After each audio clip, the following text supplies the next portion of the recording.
Hello guys, welcome to share बाजार। Market ICICI और federal दोनों की तरफ से। देखिए, सबसे पहले आईसीआईसीआई बैंक की बात करें और बेस्ट ऑफ द लॉट है और आईसीआईसीआई बैंक के रिजल्ट्स डिसाइड करेंगे आपकी बैंक निफ्टी का परफॉर्मेंस और ओवरऑल बैंकिंग सेक्टर का परफॉर्मेंस। एनआईआई की बात करें तो केवल 9% की ग्रोथ है और प्रॉफिट में लगभग 6-6.5% की ग्रोथ आपको आती हुई दिखाई पड़ेगी।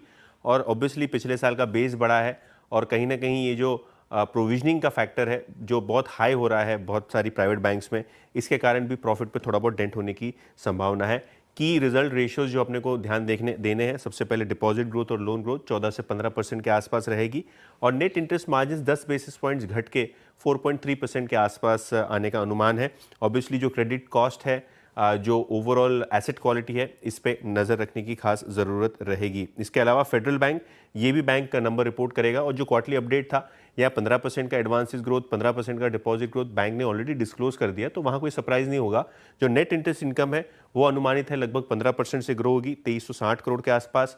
प्रॉफिट बिल्कुल फ्लैट रहेगा, पिछले साल एक वन ऑफ लार्ज बेस है, उसके कारण 960 करोड़ के आसपास आप प्रॉफिट एक्सपेक्ट कर सकते हैं। Growth wise loan growth company ने 20% डिस्क्लोज की है, 15% की डिपॉजिट ग्रोथ रही है। हालांकि अगर हम बात करें क्रेडिट ग्रोथ की तो वो काफ़ी शानदार रहेगी, लेकिन मार्जिन्स पे नज़र रहेगी। देखिए, मार्जिन्स पे अगर कोई टाइप का प्रेशर आता है तो मार्केट अप्रिशिएट नहीं करेगा।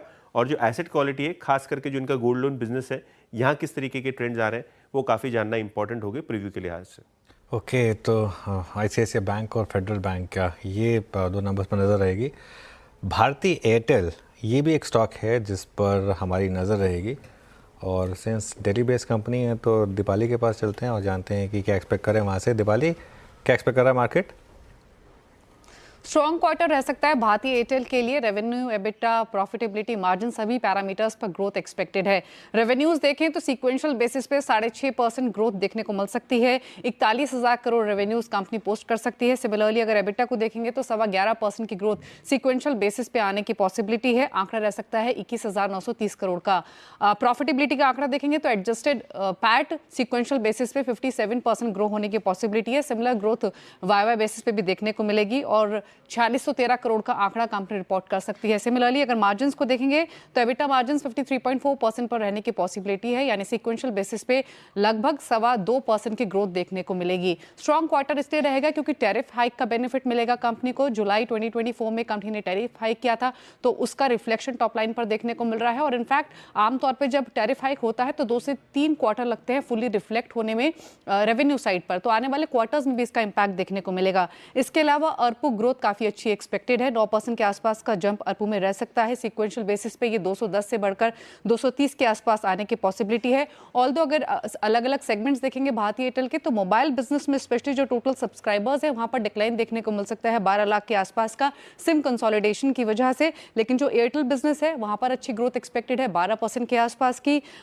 होम ब्रॉडबैंड रेवेन्यू में भी 5.5% की ग्रोथ सीक्वेंशियल बेसिस पे देखने को मिल सकती है और ब्रॉडबैंड यूजर्स में इजाफा भी देखने को मिलेगा इस क्वार्टर के दौरान।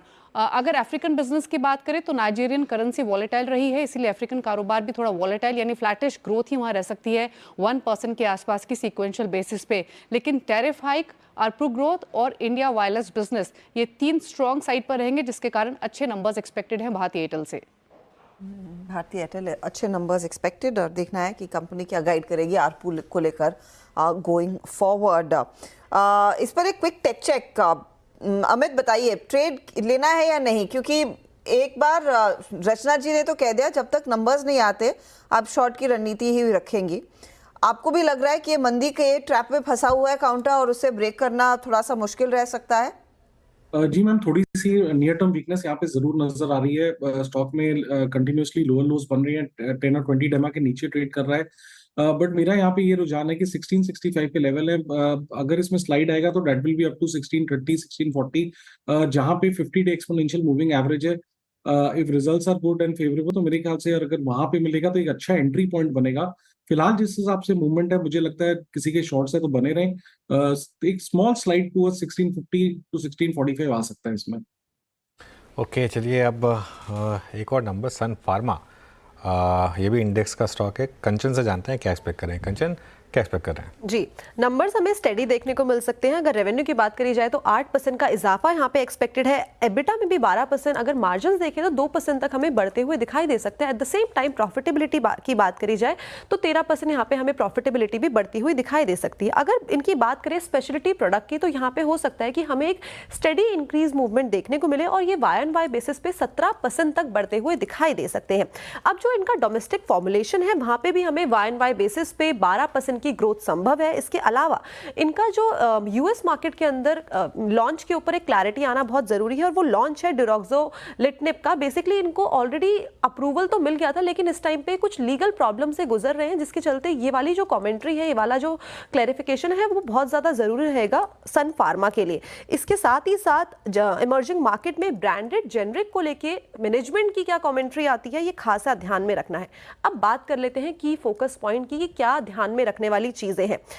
स्पेशलिटी प्रोडक्ट के ऊपर मार्जिन्स किस तरीके के दिखाई देते हैं, कॉम्प्लेक्स जेनरिक के ऊपर मैनेजमेंट की तरफ से किस तरीके की कमेंट्री आती है, साथ ही क्लिनिकल डेवलपमेंट के लिए कंपनी R&D के एक्सपेंडिचर में क्या चेंजेस करती है। तो ये सारी चीजें जो फोकस में रखने वाली होगी, लेकिन ओवरऑल नंबर हमें हो सकता है कि स्टेडी देखने को मिले।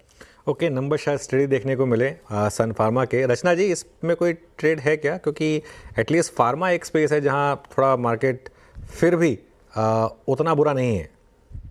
जी, अगर इसमें ट्रेड लेने की कोशिश करेंगे तो आपको ऐसे लगाना होगा 1850 पे। अगर लॉन्ग साइड पे जा रहे हैं तो ट्रेड लेना हो तो इसमें शॉर्ट साइड पे ज्यादा बेहतर ट्रेड मुझे नजर आ रहा है, क्योंकि मेरे हिसाब से यहाँ पे 1850 का लेवल टूटना चाहिए और डाउन जाना चाहिए ये 1800 की तरफ।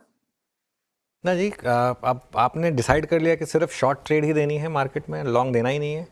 नहीं, ऐसा डिसाइड करके तो मार्केट कभी बैठने नहीं देता, क्योंकि हम होते कौन है डिसाइड करने वाले, वो तो मार्केट डिसाइड करता है। पर चार्ट्स ऐसा ही कह रहे तो क्या करें। बिल्कुल सही बात कही रचना जी ने, हम कौन होते हैं डिसाइड करने वाले, मार्केट डिसाइड करेगा। और बिल्कुल मीनवाइल थोड़े से सेंस ऑफ शॉर्ट कवरिंग अब आनी शुरू हुई है।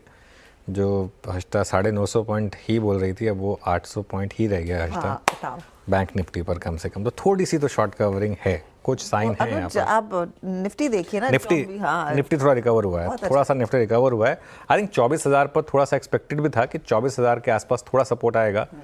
70 पॉइंट रिकवर हुआ है, लेकिन कुछ तो रिकवरी है। अब टिकेगी या नहीं, तिनके का सहारा। हाँ बिल्कुल है ना, ये वही है स्क्रीन पर आपके।